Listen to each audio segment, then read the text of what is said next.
اللہ کے نام سے شروع جو بڑا مہربان اور نہایت رحم کرنے والا ہے۔ ناظرین، پل صراط میں سے جب گزر ہوگا اس وقت صرف 3 جگہ ہوں گی، جہنم، جنت اور پل صراط۔ نبی کریم صلی اللہ علیہ وآلہ وسلم نے فرمایا، سب سے پہلے میں اور میری امت پل صراط کو طے کرے گی۔ قیامت میں جب موجودہ آسمان اور زمین بدل دیے جائیں گے اور پل صراط پر سے گزرنا ہوگا، وہاں صرف 2 مقامات ہوں گے، جنت اور جہنم۔ ناظرین، جنت تک پہنچنے کے لیے لازماً جہنم کے اوپر سے گزرنا ہوگا۔ جہنم کے اوپر ایک پل نصب کیا جائے گا، اس کا نام پل صراط ہے۔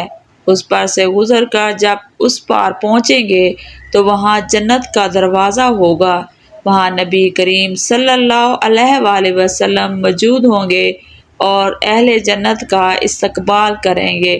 ناظرین، پل صراط ان صفات کا حامل ہوگا، بال سے زیادہ باریک ہوگا، تلوار سے زیادہ تیز ہوگا، سخت اندھیرے میں ہوگا، اس کے نیچے گہرائیوں میں جہنم میں نہایت تاریکی میں ہوگی، سخت بپھری ہوئی اور غضبناک گنہگار کے اس پر سے گزرتے وقت مجسم اس کی پیٹھ پر ہوں گے۔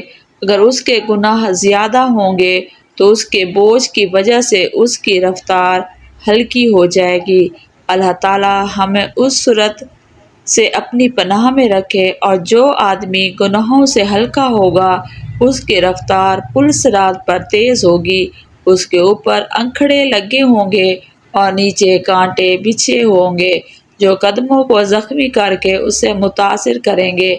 لوگ اپنی بدعمالیوں کے لحاظ سے اس سے متاثر ہوں گے۔ جن لوگوں کی بے ایمانیاں اور بدعمالیوں کی وجہ سے ان کے پیر پھسل کر وہ جہنم کے گڑھے میں سے گزر رہے ہوں گے، ان کی بلند چیخ و پکار سے پل صراط پر دشت طاری ہوگی۔ رسول اللہ صلی اللہ علیہ وآلہ وسلم پل صراط کے دوسری جانب جنت کے دروازے پر کھڑے ہوں گے۔ جب ہم پل صراط پر پہلا قدم رکھ رہے ہوں گے تو آپ صلی اللہ علیہ وآلہ وسلم اللہ تبارک و تعالی سے دعا کرتے ہوں گے، یا ربی اسلم، یا ربی اسلم۔ ناظرین، آپ بھی نبی کریم صلی اللہ علیہ وآلہ وسلم کے لیے درود پاک پڑھیں۔ اللہم صلی علی محمد وآل محمد کما صلیت علی ابراہیم وعلی آل ابراہیم انک حمید مجید۔ اللہم بارک علی محمد وعلی آل محمد کما بارکت علی ابراہیم وعلی آل ابراہیم۔ پیارے ناظرین، اس وقت لوگ اپنے آنکھوں سے اپنے سامنے بہت سے لوگوں کو پل صراط سے گزرتا ہوا دیکھیں گے اور بہت سے لوگوں کو اس سے نجات پاتے دیکھیں گے۔ بندہ اپنے والدین کو پل صراط پر دیکھے گا لیکن ان کی کوئی فکر نہیں کرے گا، وہاں تو بس ایک ہی فکر ہوگی، نفسا نفسی، یعنی کسی طرح میں خود پار ہو جاؤں۔ روایت میں آتا ہے کہ ایک بار حضرت عائشہ صدیقہ رضی اللہ تعالی عنہا قیامت کو یاد کر کے رونے لگی۔ رسول اللہ صلی اللہ علیہ وآلہ وسلم نے پوچھا، عائشہ کیا بات ہے؟ حضرت عائشہ صدیقہ رضی اللہ تعالی عنہا نے فرمایا، مجھے قیامت یاد آ گئی یا رسول اللہ صلی اللہ علیہ وآلہ وسلم، کیا ہم وہاں اپنے والدین کو یاد رکھیں گے؟ کیا ہم وہاں پر اپنے محبوب لوگوں کو یاد رکھیں گے؟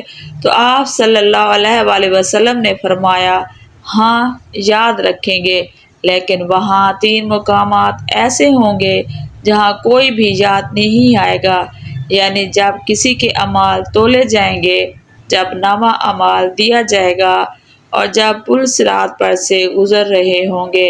ناظرین، دنیاوی فتنوں کے مقابلے میں حق پر جمے رہو۔ دنیاوی فتنے تو سیراب ہیں، ان کے مقابلے میں ہمیں مجاہدہ کرنا چاہیے اور ہر ایک کو دوسرے کی جنت حاصل کرنے پر مدد کرنی چاہیے جس کی وسعت آسمانوں اور زمینوں سے بھی بڑی ہے۔ اللہ تبارک و تعالی سے دعا ہے کہ اللہ تعالی ہمیں شیطان مردود کے شر سے بچائے، آمین۔